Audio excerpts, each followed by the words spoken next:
அரசு போக்குவரத்து கழக ஓய்வு பெற்ற தொழிலாளர்கள் அனைவருக்கும் வணக்கம்.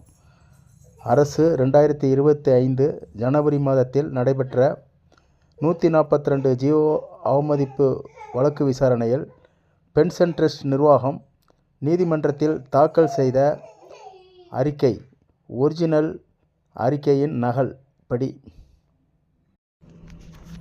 நவம்பர் 2015 முதல் டிசம்பர் 2024 வரை அன்றைய தேதிக்கு ஓய்வு பெற்ற தொழிலாளர்களுக்கு டிசம்பர் 2024 வரை வழங்க வேண்டிய அகவிலைப்படி உயர்வு 9/2016க்கு முன்பு ஓய்வு பெற்றவர்களுக்கு 246%, 1/9/2016க்கு பிறகு ஓய்வு பெற்றவர்களுக்கு 53% அகவிலைப்படி உயர்வும் வழங்குவதற்கு தேவையான நிதித்தொகை 73.42 கோடி, தோராயமாக ரூபாய் 75 கோடி தேவை என ஓய்வூதிய நம்பகத்தின் மூலம் ஒப்புதல் பெறப்பட்டு நீதிமன்றத்தில் தாக்கல் செய்யப்பட்டது.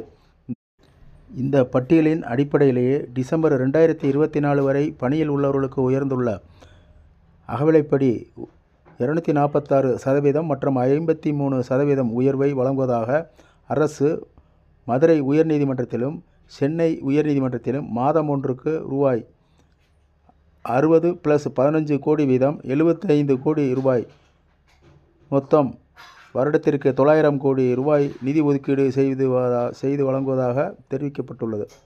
மேற்படி தொகை மாதம் ஒன்றுக்கு ரூபாய் 75 கோடிக்கு மேலாக 5/12/2025 அன்று மதுரை உயர்நீதிமன்றத்தில் நடைபெற்ற விசாரணையில் அட்வொகேட் ஜெனரல் மேலும் ரூபாய் 7 கோடி வழங்குவதாகவும் வழக்கை முடித்து வைக்குமாறும் நீதியரசரிடம் வாதாடினார்கள். அட்வொகேட் ஜெனரல் அவர்கள் வாதாடியதன் அடிப்படையில் அரசு தானாக முன்வந்து நீதிமன்ற வாதத்தில் தெரிவித்தபடி ரூபாய் 7 கோடி ரூபாய் கூடுதலாக ஒதுக்கீடு செய்து மொத்தம் 75 + 7 கோடி, மொத்தம் ரூபாய் 82 கோடி வழங்கினால் அகவிலைப்படி உயர்வு தற்போது பணியில் உள்ளவர்களுக்கு வழங்குவதைப் போல அகவிலைப்படி உயர்வு 221%லிருந்து 257%ஆகவும் மற்றும் 42%லிருந்து 58%ஆகவும் உயர வாய்ப்புள்ளது. சென்னை உயர்நீதிமன்றத்தில் 12/12/2025 அன்று ரேவாவின் 142 அரசாணை அவமதிப்பு வழக்கு விசாரணை நடைபெற உள்ளது.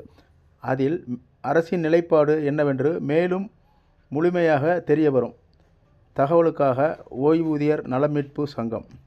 நமது யூடியூப் சேனலை சப்ஸ்கிரைப் செய்யாதவர்கள் சப்ஸ்கிரைப் செய்திட வேண்டுகிறோம்.